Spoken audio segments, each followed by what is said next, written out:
से व्याप्त, बहुत गर्जना करने वाली, देखने में दुख पैदा करने वाली, बहुत ही डर देने वाली है, भयावह है। उसके दर्शन मात्र से पापी चुप हो जाता है, चेतना शून्य हो जाता है। मेरे साथ ये घटना घटेगा ऐसा सोचने में वे मजबूर हो जाता है। अनेक प्रकार के जीव जंतु वहां पर उन्हें बहुत प्रकार के वेदना करते हैं। वेद व्यास जी महाराज कहते हैं एवं बहुविध क्लेशे यम मार्गे अति दुख दे। बहुत प्रकार का क्लेश उसे सहना पड़ता है, क्योंकि यम मार्ग बहुत दुख देने वाला है। क्रोशंतश्च रुदंतश्च दुखिता यान्ति पापिनः। वो पाप आत्मा बहुत प्रकार के क्लेशों से व्याप्त, बहुत दुखप्रद हो जाता है और यम मार्ग में रोते चिल्लाते हैं। दुखी पापी वहीं पर इसी प्रकार से उस यम मार्ग में आगे जाते हैं। उस पापी को पाश से बंधे हुए वे हैं और कहीं पर अंकुश में उसे फंसाकर उसे खींचा जाता है, कभी नाक में तो कभी कान में, और ऐसे खींचा जाता है उसी वैतरणी नदी में। ग्रीवा बाहुषु पादेषु बद्धा पृष्ठे च श्रृंखले अयोभार चयम केचित् वहन्त पतियान्ति ते। वे पापी गर्दन, हाथ और पैर में जंजीर से बंधे हुए हैं और अपने पीठ पर लोहे के भार को ढोते हुए उस मार्ग पर उसे चलना पड़ता है। यमदूत उसे भी पीटते हैं मुद्गरों से, वे पीटे जाते हैं और कहीं इतना पीटा जाता है वे कि वे अपने मुख से वमन कर देते हैं, छांट कर देते हैं, और वमन करने के बाद जो रक्त निकलता है उसे फिर उसे लेना पड़ता है, फिर उसे वापस पीते हैं वे। उस समय अपने दुष्कर्मों को सोचते हुए प्राणी अत्यंत ग्लानि का अनुभव करते हैं। वे सोचते हैं फिर मजबूर होकर, अगर हमने अच्छा कर्म किया होता तो आज हमें ये देखना न पड़ता। अति दुखित होकर यमलोक के वे फिर प्राणी इस प्रकार सोचते हुए वे जाते हैं। तथापि च व्रजन मार्गे पुत्र पौत्र की ध्रुवन। फिर अपने बेटा, अपने पोते को वे सब याद करते हैं। आहेति प्रदन नित्यम अनुतप्यति मंदधी। पुत्र और पौत्रों को पुकारते हुए हाय हाय इस प्रकार विलाप करते हुए पश्चाताप की ज्वाला से वे जलता है। यह विचार करता है महान पुण्य के संबंध से मनुष्य जन्म प्राप्त होता है, और प्राप्त कर लेने के बाद मैंने एक बार अपने जिह्वा से भगवान का नाम न उच्चारण किया। जिह्वा न भक्ति भगवत गुण नाम धेयम। मैंने अपने जिह्वा से कभी परमात्मा को याद नहीं किया, उनका नाम न लिया। मया न दत्तम न हुतम हुताशणे। और नहीं कभी मैंने दान दिया। कंजूस, हमारे यहाँ उसके अलावा एक और नाम मक्खी चूस, इसके बारे में पूरी व्याख्या है और समय का अभाव है, इसलिए कभी आचार्य गोपेश जी सुना देंगे आपको। तो दान कभी मैंने नहीं दिया, और उसके अलावा कभी हमने हवन भी नहीं किया। देवी देवताओं को कभी हमने खिलाया नहीं।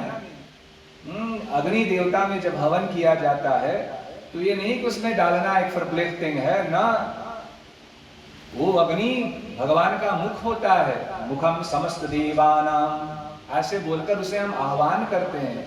अग्निदूतं पुरोदधे हव्यवाहमुपब्रवे देवानां मासाधयादिह। हे प्रभु, अब आपको हम खिलाएंगे, इसलिए आप आकर विराजमान हो जाओ।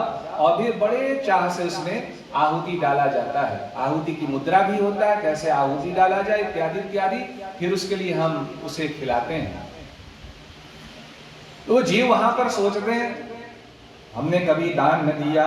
मया न दत्तम न हुतम हुताशणे।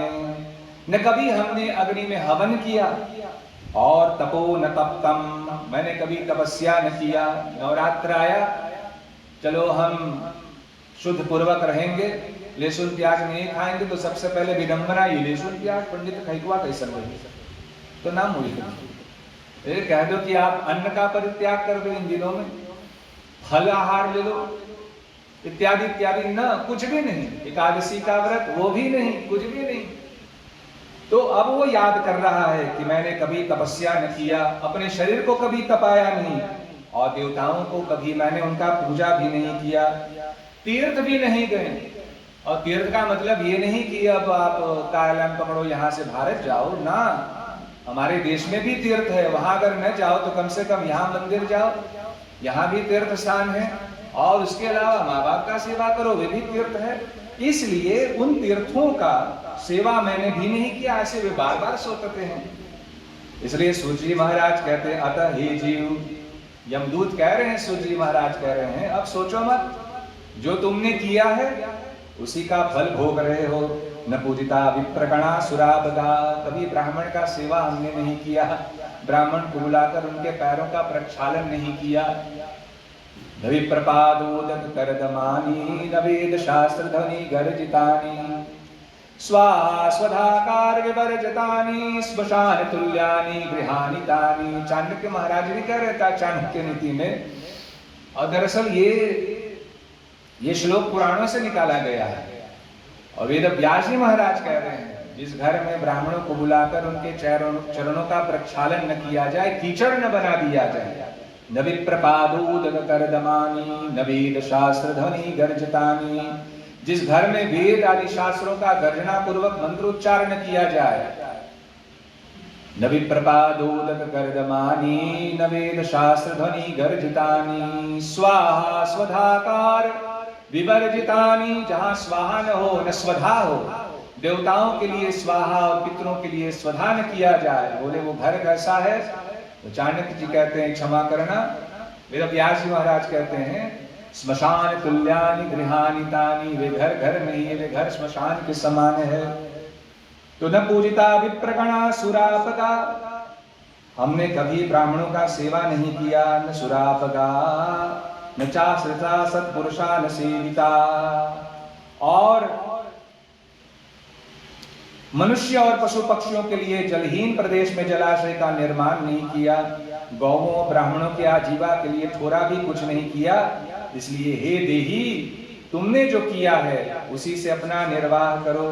बार बार उसे यही उपदेश दिया जा रहा, वहां पर उसे बताया जा रहा है। न पूजिता विप्रगणा सुरापगा न चाश्रिता, ब्राह्मणों की जो पूजा नहीं किया, देव नदी गंगा जी का सहारा जिन्होंने नहीं किया, सत्पुरुषों का जिन्होंने सेवा नहीं किया, और उसके साथ साथ कभी भी दूसरे का उपकार नहीं किया, इसलिए हे जीव, जो तुमने किया है उसी का फल भोगो।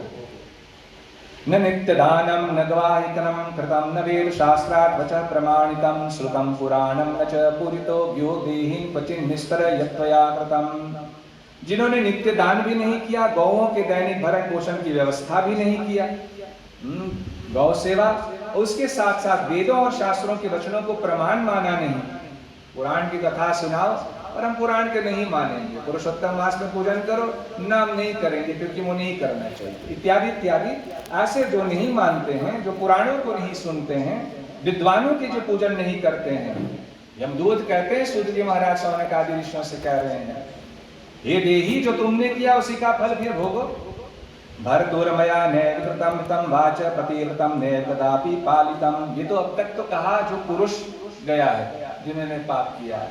अब जो स्त्री नारी जीव जब वहां पर पहुंचते हैं, वे जब पश्चाताप करते हैं, तो उनके लिए कहा गया, भरतुर्मया नैव कृतं इदं वचः प्रतिव्रतं नैव कदापि पालितं, न गौरवं क्वापि कृतं गुरुचितं देहिन् क्वचिन्निस्तर यत्त्वया कृतं, न धर्मोऽध्यापतिरेव सेवितो वह्नि प्रवेशो निकृतो मृते पतौ, वैधर्मासाद्य तपो न सेवितं देहिन् क्वचिन्निस्तर यत्त्वया कृतं, मासोपवासरण विशोषित मया चान्द्रायण वा नियमे सविस्तरे, नारी शरीरं बहु दुःखभाजनं लब्धं मया पूर्वकृतेर्विक्रमभिः।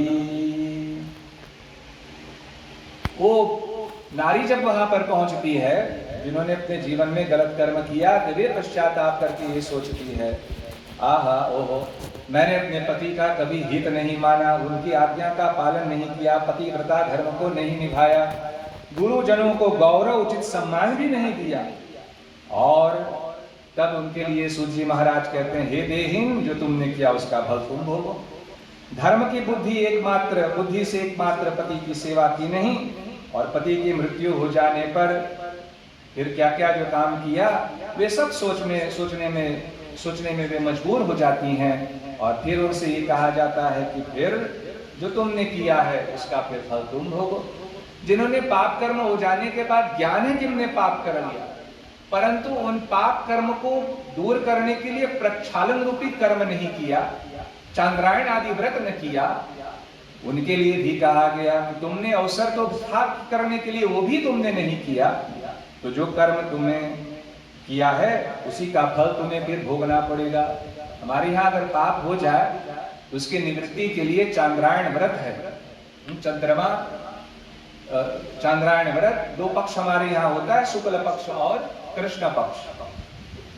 कृष्ण पक्ष में चंद्रमा धीरे धीरे अपने कला से बढ़ता है और अमावस्या के दिन नहीं, कृष्ण पक्ष में वो धीरे धीरे घटता है, अमावस्या के दिन बिल्कुल लुप्त सा हो जाता है, उसे नीवमान कहते हैं। और शुक्ल पक्ष में चंद्रमा धीरे धीरे बढ़ता अपने कला से और पूर्णिमा के दिन बिल्कुल गोलाकार उसे हम देखते हैं। तो चांद्रायण का व्रत यह है, अगर एक थाली भोजन हम करते हैं तो उस थाली का भोजन आपको 15 दिनों के भाग में कर देना चाहिए, और जैसे जैसे एक एक कला बढ़ेगा तो शुक्ल पक्ष में उसे एक एक ग्रास और करते जाओ, पाते जाओ भोजन को, और कृष्ण पक्ष में एक एक घटाते जाओ, कम करते जाओ। तो चांद्रायण व्रत भी है, परंतु अगर हमने वो भी नहीं किया तब श्री सूत जी महाराज कहते हैं कि तुमने जो किया है फिर उसे तुम प्राप्त करो। गोस्वामी जी कहते हैं भी, और सूत जी महाराज भी कहते हैं कि कर्म जो हमने किया है उसका फल हमें निसंदेह भोगना पड़ेगा। तस्मिन् पुरवरे रम्ये प्रेतानां चकणो महान पुष्पभद्रा नदी तत्र अनेक्रोध प्रिय दर्शन एवं विरप्य बहुशो संस्मरण पूर्वदैकं मानुषत्वं मम कुत इति क्रोशन् प्रसरपति 10 सप्तदीनानि एको वायु वेगेन गच्छति अष्टादशे दिने तारिक्षप्रेत सौम्यपुरं व्रजे। इस प्रकार से जीव जब वहां पर पहुंचता है तो बहुत विलाप करता है, पूर्व देह का स्मरण करते हुए, मेरा मानव जन्म कहाँ चला गया, कहाँ चला गया। अगर होता, आज अगर होता तो मैं बहुत भजन करता, ये मुझे देखना न पड़ता। इस प्रकार वो चिल्लाता हुआ यम मार्ग पर चलता है। भगवान नारायण गरुड़ से कहते हैं तारक्ष। इस प्रकार 17 दिन तक अकेले वायु वेग से चलते हुए 18वें दिन वह प्रेत सौम्यपुर में पहुंचता है। वायु वेग, स्नेल है फन द विंड, हवा के वेग से, और 18वें दिन प्रेत सौम्यपुर में जाता है। वह सौम्यपुर बहुत सुंदर है, वहां पुष्पभद्रा नदी है और अत्यंत प्रिय दिखने वाला बट वृक्ष वहां पर है। उस पुर में यमदूत उस जीव को विश्राम कराते हैं, बोले यहीं पर ठहरो। वहां दुखी होकर वह स्त्री पुत्रों के द्वारा प्राप्त सुखों को स्मरण करता है। फिर जीवन में जो उनको उनके पुत्र पत्नी इत्यादि परिवार वाले द्वारा जो उनको प्राप्त हुआ था, उन सुखों का वे स्मरण करते हैं। वह अपने धन पत्नी पौत्र आदि के विषय में जब सोचने लगता है तो वहां रहने वाले यम के दूत उससे इस प्रकार कहते हैं, वह धनम क्व सुतो जाया क्व सुरी क्व च बांधवा। वह धनम, कहाँ है धन आपका, पुत्र कहाँ है, क्व सुतो जाया क्व, पत्नी कहाँ गया, क्यों सोचते हैं उनके बारे में। धन कहाँ है, पुत्र कहाँ है, पत्नी कहाँ है, सुहृद क्व, मित्र कहाँ है, और बंधु बांधव कहाँ है, च बांधवा। स्वकर्मोपार्जितम भोक्ता मूढ़ ज्याहि चिरम पथि। जीव अपने कर्मोपार्जित फल को ही भोगता है, इसलिए सुदीर्घ काल तक इस मार्ग पर चलो। अब उनको सोचने से कोई फायदा नहीं। यमदूत कहते हैं जो भोगना है वो तो भोगेंगे तुम।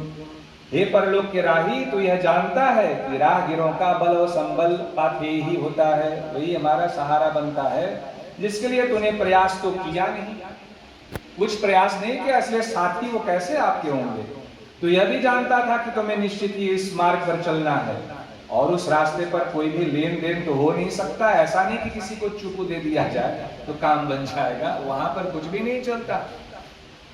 इस प्रकार कहकर मुदगरों से पीटा जाता हुआ वह जीव गिरते पड़ते दौड़ते उठते बलपूर्वक पाशों से खींचा जाता है। और तब पुत्र, वो तो चले गए हैं, पर पुत्र यहाँ पर मासिक जो पिंड देगा तो फिर उसे तत्काल वहां पर प्राप्त होगा। हमारा विश्वास, जैसे जब हम हवन करते हैं तो विश्वास है ना, त्वम अग्नि जात ईदितो, हम जो अग्नि में दे रहे हैं वो तत्काल ले जाकर देवताओं तक प्राप्त कराएगा। इसलिए जो पिंड दान हम करते हैं तो उसे वहां पर प्राप्त होता है, तो उसको वो पाते हैं। तो पहला पुर हो गया, इसी प्रकार सौम्यपुर के बाद फिर उस जीव को सौरीपुर को प्रस्थान करता है, और सौरीपुर में जब प्रस्थान करता है तो जब संतान त्रैपाक्षिक श्राद्ध करता है 6 सप्ताह के बाद, तो उसे फिर वहां पर प्राप्त होता है। और उसके बाद फिर नागेंद्रपुर पर जब संतान द्वितीय मासिक श्राद्ध करता है तो उसे वहां पर प्राप्त होता है। इसी प्रकार जितना जैसे जैसे यहाँ श्राद्ध करता जाएगा पुत्र, जो जो पूर्व में वे वहां पर रुकेंगे वहां पर उसे तत्काल मिलता जाएगा। हस्तदत्तम तदा भुंक्ते प्रेत क्रौंचपुरे स्थितः यत् पंचमासिकं पिंडम भुक्त्वा क्रूरपुरं व्रजेत्। फिर तीसरे मास में वह गंधर्व नगर शैलागमपुर, उसके बाद फिर क्रौंचपुर इत्यादि उन समस्त पुरों का नाम हम लोगों ने सुना था। उस पर एक एक पूर्व में वे जाकर वहां पर पहुंचते हैं और पुत्र द्वारा जो दान इत्यादि किया जाता है, पिंडदान इत्यादि किया जाता है, अन्नदान इत्यादि किया जाता है, कुंभदान इत्यादि जो किया जाता है वे उसे वहां पर प्राप्त होता है। ततः संवत्सरस्यान्ते प्रत्यासन्ने यमालये भौभीति पुरे कत्वा हस्तमात्र समुत्सृजे। मैंने कहा था ना, एक हाथ का लंबा शरीर बनता है 9 दिनों में, 10 का प्रतिदिन बन जाता है। पर जब वार्षिक पिंड आप दे देंगे तो फिर वार्षिक पिंड को वे प्राप्त करके धैर्य धारण करता है, और धैर्य धारण कर लेने के बाद वे हाथ भर का जो शरीर है वो छोड़ देता है, और फिर अंगुष्ठ मात्र के वायु स्वरूप यातना देह को प्राप्त करके वह यमदूतों के साथ जाता है। अंगुष्ठ मात्रो वायुश्च कर्म भोगाय खेचर यातना देह मासाद्य सौम्य प्रयाति च और उदयदानानि यज्ञत्तानि काश्यप कष्टेन ते पुरं यान्ति कृत्वा दृढबन्धनैः। धर्मराजपुरे सन्ति चतुर्द्वाराणि खेचर यत्रायं दक्षिणद्वार मार्गस्थे परिकीर्तितः। अस्मिन् पति महाघोरे क्षुद्रशास्त्रं पीडिता यथा यान्ति तथा प्रोक्तं किं भूय श्रोतुमिच्छसि। हे कश्यात्मज गरुड़, जिन्होंने और दैहिक दान नहीं किए हैं वे यमदूतों के द्वारा दृढ़ बंधनों से बंधे हुए अत्यंत कष्ट से यमपुर को जाते हैं। मरणकाल अवस्था में जो नहीं कर पाया है तो फिर उसे बहुत कष्ट से यमपुर के वे जाते हैं। धर्मराजपुर में वे फिर पहुंचते हैं। धर्मराजपुर में 4 द्वार है, जिनमें से दक्षिण द्वार के मार्ग का तुमसे मैंने वर्णन किया। इस महान भयंकर मार्ग में भूख प्यास और श्रम से दुखी जीव जिस प्रकार जाते हैं वह सब मैंने बतला दिया। अब तो और क्या सुनना चाहते हैं वो बताओ। मैंने जब एक बार इस कथा को सुनाया तो हमारे मित्र ने मुझसे कहा, अगर आप कहते हैं ना भुक्तम अवश्यमेव भोक्तव्यम कृता कर्म शुभाशुभम, अगर आपका नारा ये है और आपने बताया कि कर्म का फल हमें भोगना ही भोगना है, तो फिर हम भजन भाव क्यों करें, मंदिर क्यों जाए, माला को क्यों फेरे, फिर जरूरी नहीं। अगर कर्म का ही फल हमें भोगना है तो फिर ये करने की जरूरत नहीं। पर हमारे यहाँ वेद व्यास जी ने गरुड़ पुराण में भगवान नारायण जी तो ये कहते हैं, पर जिनके लिए कहा है उन्होंने कभी भजन किया ही नहीं। पर हमारे यहाँ ये कहा जाता है अगर पाप कर्म हो गया है तो प्रक्षालन रूपी कर्म तो भी करो, उसे साफ करो और भगवान का नाम जपो, जरूर जपो, भजनानंदी बनो, ईश्वर का आराधना करो। तो पूछा क्यों, अगर कर्म का फल भोगना ही है, अवश्यमेव भोक्तव्यम, भोगना ही भोगना है, तो फिर जपे क्यों, तो मंदिर क्यों जाए, भागवत क्यों सुने। भक्ति सिद्धांत में ये बात पर जोर दिया गया कि परमात्मा की जो भक्ति है वह कर्म से ऊपर है। और मुझे लगता है तभी अयोध्या कांड में गोस्वामी तुलसीदास जी ने बहुत सुंदर वर्णन किया है कि यद्यपि सम नहीं राग न रोषु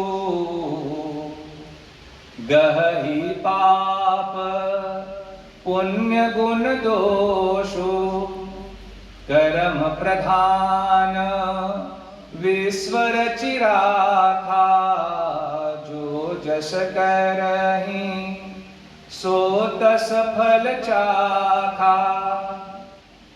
और अब आते हैं काम की बात।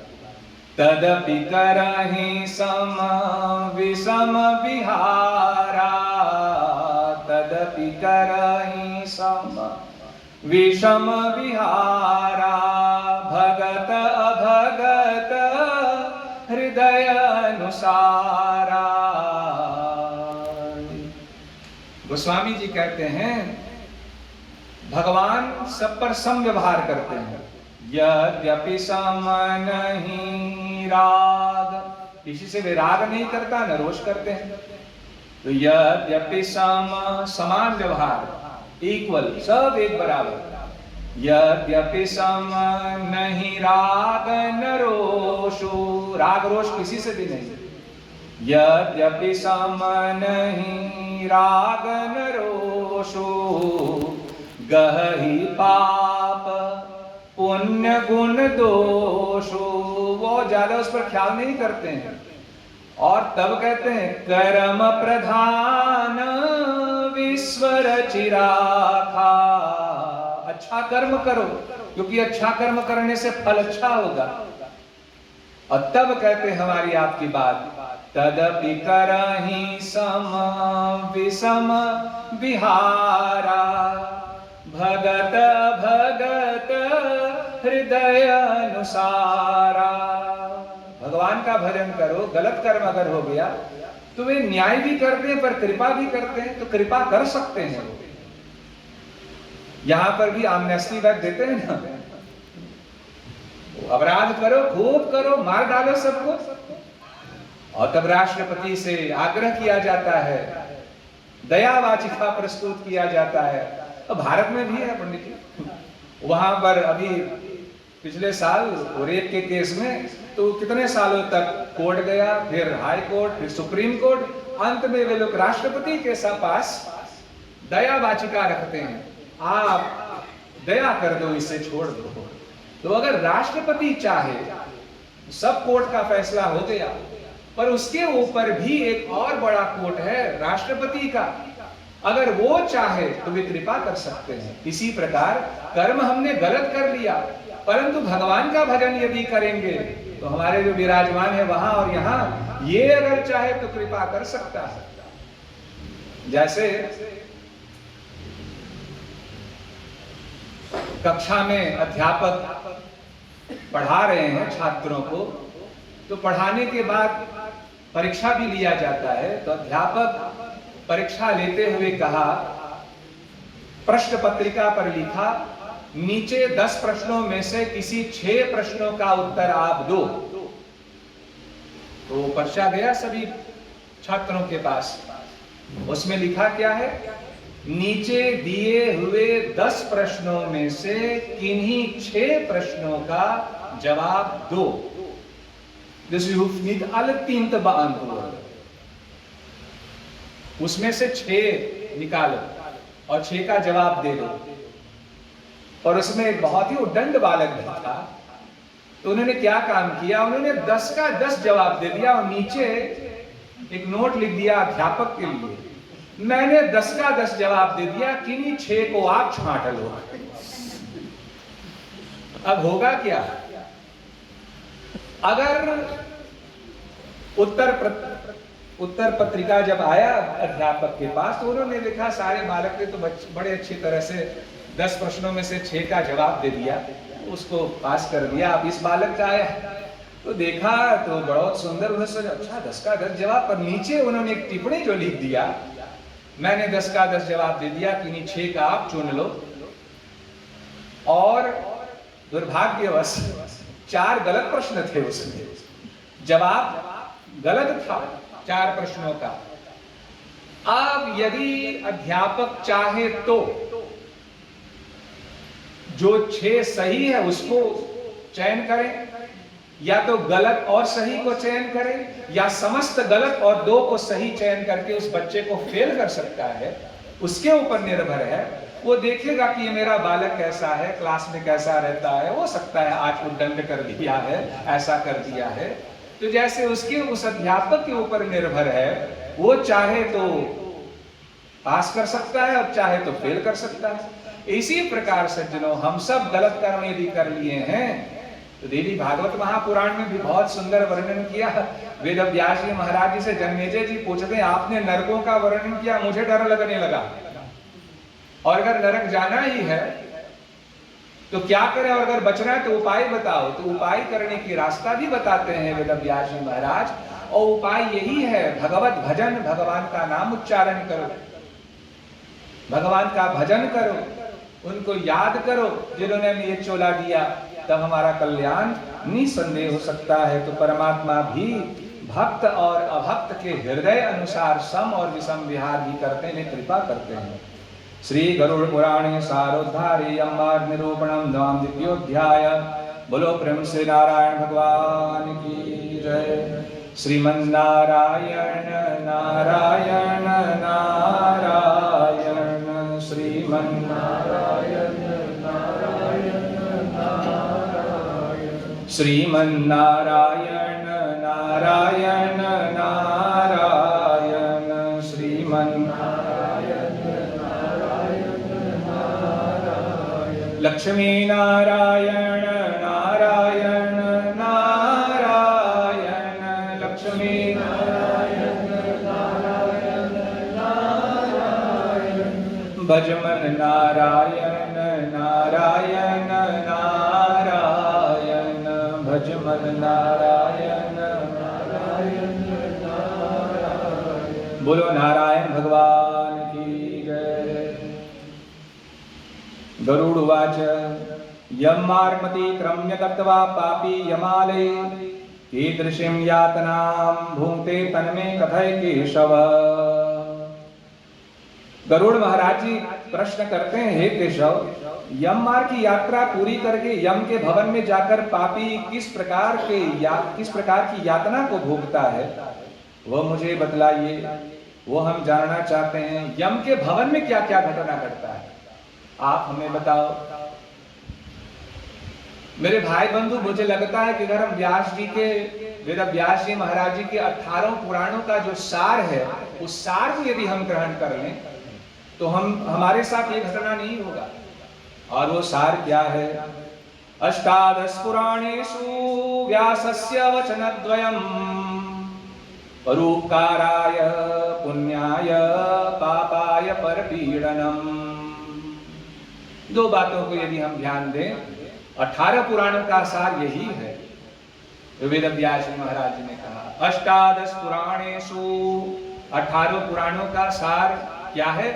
बोले व्यासस्य वचनद्वयम्, व्यास जी के 2 वचन, परोपकाराय पुण्याय, परोपकार करो, पुण्यात्मा बनो, गलत कर्म मत करो, अच्छा कर्म करो, अच्छाई करो, भलाई करो।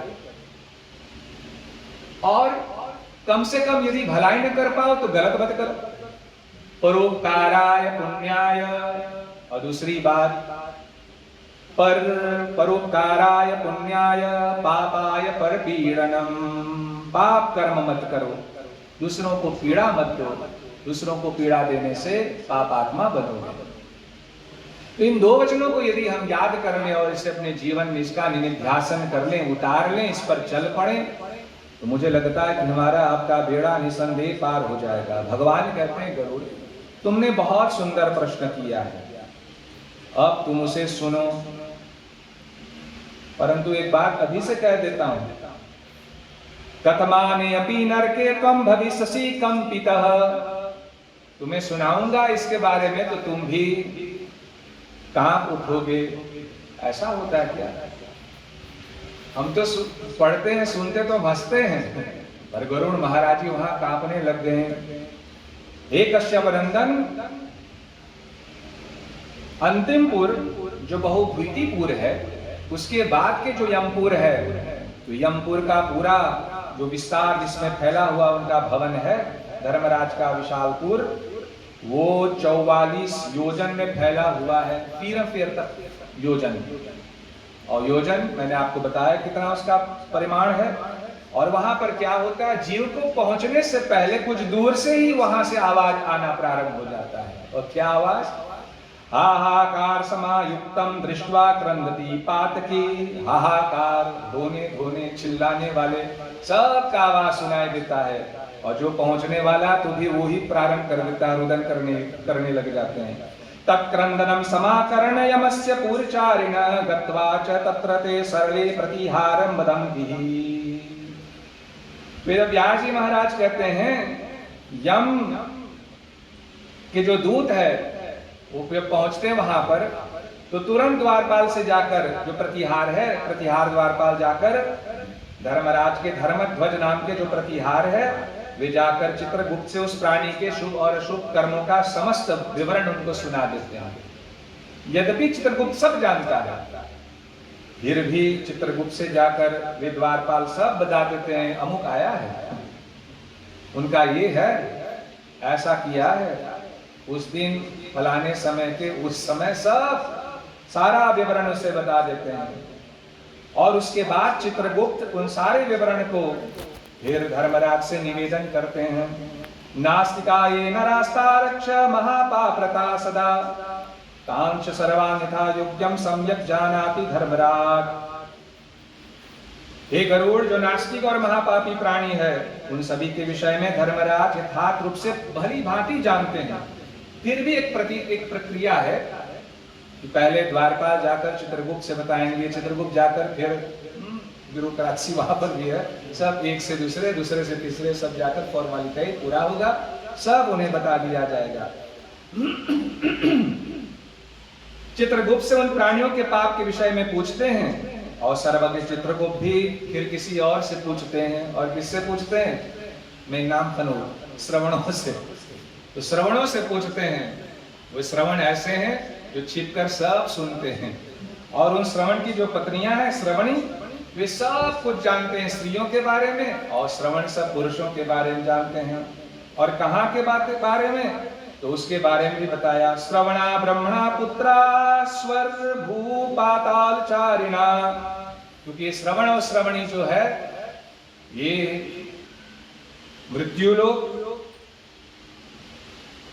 पृथ्वी लोक जिसे कहते हैं, पाताल और स्वर्ग, हर जगह विचरण करते रहते हैं और सब जानते हैं। और इसे नजदीक आने की जरूरत नहीं है, ये दूर से ही सुनते हैं कि क्या घटना घटता है, क्या हो रहा है। उनके नेत्र भी बहुत दूर तक देखते हैं। नैर प्रच्छन्न प्रत्यक्षम यत् प्रोक्तम च कृतम च यत् सर्वमावेदयन्तेव चित्रगुप्ताय ते चताः। हम कभी कभी सोचते हैं कि छुप कर के कुछ कर लें, परंतु छुप कर के भी करोगे तो भी वे जानते हैं। नैर प्रच्छन्नम प्रत्यक्षम, चाहे छुप कर करो या प्रकट होकर के करो, सारा कर्म वे सब जानते हैं। सर्वमावेदयन्तेव चित्रगुप्ताय ते चताः। वे सब श्रवण एवं श्रवणिया चित्रगुप्त से जाकर सब बता देते हैं। श्रवण और श्रवणिया धर्मराज के गुप्तचर है, और वे केवल इतना ही नहीं परंतु इंसान के मानसिक, वाचिक और कायिक, मन में किसी के बारे में गलत सोचा वो जान जाते हैं, वचन से बोल दिया वो जान जाते हैं, शरीर से